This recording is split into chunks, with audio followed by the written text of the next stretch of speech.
जय माँ संतोषी। प्यारे दर्शकों, आप सभी का स्वागत है हमारे इस पावन चैनल पर। आज हम सुनने जा रहे हैं शुक्रवार व्रत की महिमा और कथा।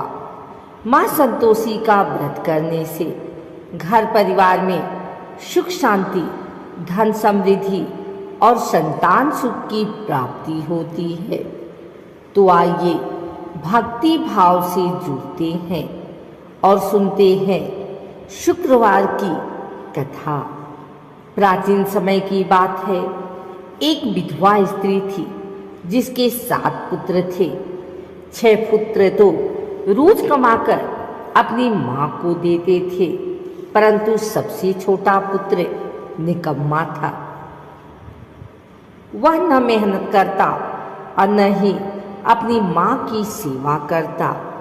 एक दिन उसने अपनी पत्नी से कहा, माँ मुझे बहुत डांटती है, मुझे कुछ उपाय बताओ।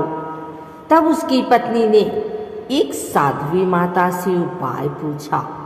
साध्वी माता ने कहा, बेटा तुम शुक्रवार का व्रत करो और माँ संतोषी की पूजा करो।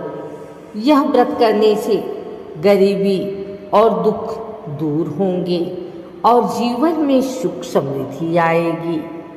पत्नी ने यह बात अपने पति को बताई और दोनों ने शुक्रवार का व्रत करना शुरू किया। कुछ ही समय में उनके घर में चमत्कार होने लगा। धन धान्य आने लगा, भोजन सामग्री मिलने लगी और जीवन सुखमय हो गया। परंतु पड़ोस की औरतें यह देखकर जलने लगी। एक दिन उन्होंने व्रत तोड़ने के लिए उसके सामने खट्टा पदार्थ रख दिया। जैसे ही उसने खट्टा खा लिया, माँ संतोषी नाराज हो गई और घर का सुख शांति फिर से खत्म हो गया।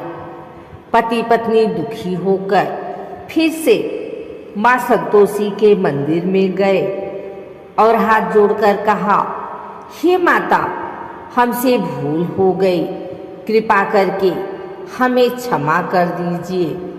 माँ ने प्रसन्न होकर कहा, अगर तुम सच्चे मन से शुक्रवार का व्रत करोगे और कथा सुनोगे तो तुम्हारे जीवन में फिर कभी दुख नहीं आएगा। इसके बाद पति पत्नी ने पुनः श्रद्धा से व्रत किया और माँ संतोषी की कृपा से उनका घर सुख समृद्धि से भर गया। इसीलिए कहा गया है कि जो भी श्रद्धा पूर्वक शुक्रवार का व्रत करता है और माँ संतोषी की पूजा करता है, उसके घर में कभी दरिद्रता नहीं आती। माँ संतोषी अपने भक्तों को हमेशा संतोष और सुख देती हैं। तो प्यारे भाइयों और बहनों, यह थी शुक्रवार व्रत कथा। यदि आप भी माँ संतोषी की कृपा पाना चाहते हैं तो श्रद्धा और विश्वास से शुक्रवार का व्रत करें। वीडियो को अंत तक सुनने के लिए धन्यवाद। अगर आपको यह कथा अच्छी लगी हो तो वीडियो को लाइक और शेयर जरूर करें और चैनल को सब्सक्राइब करना ना भूलें। जय माता दी, जय माँ संतोषी।